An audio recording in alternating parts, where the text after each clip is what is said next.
అమ్ముడుపోయే ప్రయత్నం చేశారు. మీకు Aziz Nagar farm house case కూడా గుర్తుంటుంది. అందులో మీరు ప్రధాన పాత్రధారులుగా ఉన్నారు. ఇంకొక ముగ్గురు ఎమ్మెల్యేలు కూడా ఉన్నారు. హర్షవర్ధన్ రెడ్డి, పైలట్ రోహిత్ రెడ్డి, రేగ కాంతారావుతో పాటు మీరు కూడా ఉన్నారు. అసలు ఫామ్ హౌస్ డ్రామా ఏంటి? అసలు ఎవరు డిజైన్ చేశారు? సరైన పదం వాడిండ్రు, పాత్రధారి అని. నిజంగా ఆ ఫామ్ హౌస్ సంఘటన గురించి పదే పదే అడుగుతా ఉన్నారు. నేను నిన్నటి నుంచి దాన్ని విడమర్చి చెప్పేటువంటి ప్రయత్నం నేను చేస్తా ఉన్నా. ఫామ్ హౌస్ సంఘటనకు సంబంధించి నేను మునుగోడు ఉప ఎన్నికల్లో పార్టీ ఆదేశిస్తే నేను ఉప ఎన్నిక ప్రచారంలో నిమగ్నమై ఉన్నా. ఆల్ ఆఫ్ ఏ సడన్ నాకు ముఖ్యమంత్రి గారి నుండి ఫోన్ వస్తే నేను హైదరాబాద్కు హుటాహుటిన రావడం జరిగింది. కేసీఆర్ గారు, అక్కడ సంతోష్ గారు వారు చేసినటువంటి కారణంగానే నేను కేసీఆర్ గారి దగ్గరికి రావడం జరిగింది. వచ్చిన తర్వాత 3 రోజుల పాటు మనం ఏం చేయబోతా ఉన్నాం, ఏం జరిగిందని చెప్పకుండా 3 రోజులు వారి దగ్గర నన్ను అక్కడే ఉండమని చెప్పి 3వ రోజు నాకు ఒక విషయాన్ని తెలియపరిచిండ్రు. బాలరాజ్ ప్రభుత్వాన్ని అస్థిరపరిచేటువంటి ప్రయత్నం మీరు గతంలో చూసిండ్రు. స్టీఫెన్సన్ విషయంలో అప్పుడు అస్థిరపరిచే ప్రయత్నం చేస్తే మిమ్మల్ని అందరూ ఎవరు ఏ రకంగా ప్రేరేపించినా మీరు నిబద్ధతతో నిలబడ్డారు కాబట్టి అప్పుడు ప్రమాదం నుండి బయటపడ్డాం. అదేవిధంగా ఇప్పుడు మరొకసారి ఉప ఎన్నికల్లో గెలవాలనే ఆలోచనతోననే మన వాళ్ళను కొనుగోలు చేయాలనే ఆలోచనతో ఎవరో ప్రయత్నం చేస్తున్నారంట. ఎవరు ఏది అని అడగాలని అనుకుంటే అడుగు, నేను చెప్పే ప్రయత్నం చేస్తా. లేదు నా పైన ఏమైనా గౌరవం ఉంటే నేను చెప్పిన టాస్క్ను పర్ఫెక్ట్గా పూర్తి చేసుకొనిరా, అది నిజంగా నాకు సహాయం చేసినట్టు ఉంటుంది, నా మాట విన్నట్టు ఉంటుంది అని అంటే మరో మాట మాట్లాడకుండా నీకు డ్రైవింగ్ వచ్చు కదా అంటే డ్రైవింగ్ వచ్చు అని చెప్పడం జరిగింది.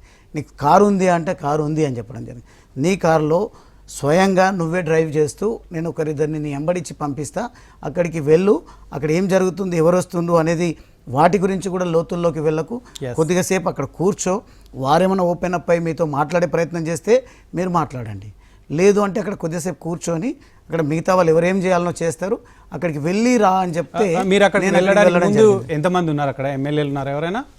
పైలట్ రోహిత్ రెడ్డి గారు ఉన్నారు. అదేవిధంగా నేను తీసుకెళ్ళింది మాత్రం హర్షవర్ధన్ రెడ్డి గారిని, రేగా కాంతారావు గారిని. ఓకే, వాళ్ళకి ఏమైనా సమాచారం ఉందా? ఇదంతా డిజైన్ చేసినట్టు జరిగిందా లేదా మీకు సీసీ కెమెరా, మీకేమైనా కెమెరాలు ఇచ్చారా, స్పై కెమెరాలు ఏమైనా ఇచ్చారా, అక్కడే సీసీ కెమెరాలు రికార్డ్ అయిందని? మాకు ఏమి ఇవ్వలేదు. ఒక మాట్లాడితే మాత్రం మీరు క్లోజ్గా ఉండి మాట్లాడేటువంటి ప్రయత్నం చేయండి అని ఏదో ఎక్విప్మెంట్ ఇస్తే నేను జేబులో పెట్టుకొని అక్కడ కూర్చోవడం జరిగింది. రికార్డింగ్ ఎక్విప్మెంట్, రికార్డర్ ఏదో సంథింగ్ నాకు తెలియదు. అక్కడ కూర్చోమంటే కూర్చోడం. మిగతా వాళ్ళు రేగా కాంతారావు గారు, హర్షవర్ధన్ రెడ్డి గారు, పైలట్ రోహిత్ రెడ్డి గారు ఒక దగ్గర కూర్చున్నారు. నన్నే ఎవరైతే మాట్లాడడానికి వచ్చారో వాళ్ళ పక్కకు క్లోజ్గా వెళ్ళమని చెప్తే నేను వెళ్ళడం జరిగింది. కానీ హర్షవర్ధన్ రెడ్డి గారికి, కాంతారావు గారికి, అదేవిధంగా పైలట్ రోహిత్ రెడ్డి గారికి ఎవరైనా ఫోన్ చేసినరా లేదా తెలియదు. కానీ నాకు అర్థమైంది ఏంటి అని అంటే వీరికి కూడా ఎవరైనా ఫోన్ చేసినరా లేదా అనేది మాత్రం మరీ ముఖ్యంగా హర్షవర్ధన్ రెడ్డికి, అదేవిధంగా రేగా కాంతారావు గారికి చేసిన విషయం చేయని విషయం నాకు తెలియదు. కానీ రోహిత్ రెడ్డి గారిది ఫామ్ హౌసే కాబట్టి వారికి ఏమైనా సమాచారం ఉండి ఉండొచ్చు. వీరు వెళ్ళేటప్పుడు మీరు ఏమాత్రం చర్చించుకోకూడదు. సిన్సియర్గా నేను చెప్పిన టాస్క్ను పూర్తి చేసుకొని వస్తే బాగుంటుంది అని చెప్తే నాయకుడి పైన గౌరవం, ప్రభుత్వాన్ని అస్థిరపరిచే ప్రయత్నం, తెలంగాణను విచ్ఛిన్నం చేసేటువంటి ప్రయత్నం చేస్తున్నారు అని చెప్తే నేను తెలంగాణ కార్యకర్తను, తెలంగాణ ఉద్యమ నాయకుడిని కాబట్టి, కార్యకర్తను కాబట్టి నాకు ఒక సోయి ఉంది, బాధ్యత ఉన్నది కాబట్టి నేను మనం కొట్లాడి తెచ్చుకుని ఎన్నో త్యాగాలతో వచ్చిన తెలంగాణను మనం కాపాడుకోవాల్సినటువంటి అవసరం ఉంది. ప్రజలు మనల్ని ఎన్నిక చేసి పంపించారు అని ప్రతి నిమిషం కూడా అదే యావతో, అదే కన్సర్న్తో మేము పనిచేయడం జరిగింది. కానీ ఎవరు కొనుగోలు చేయడానికి వచ్చిండ్రు, ఎవరు అమ్ముడు పోవడానికి వచ్చిన సంగతి మాత్రం నాకు ఏమాత్రం